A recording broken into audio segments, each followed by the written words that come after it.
Hi, this is Kate Johnston, and I'm just doing a quick intro for you about me so that you can see who I am on the website. I am from the Pacific Northwest of the United States. Was born here and lived here most of my life, except for 4 years of college.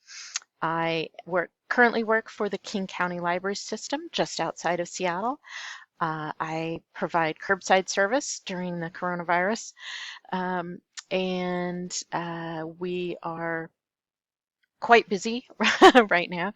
We serve on average about 200 patrons a day at my library, so that's keeps me plenty busy. I get about 10,000 steps a day so I get a lot of exercise at work.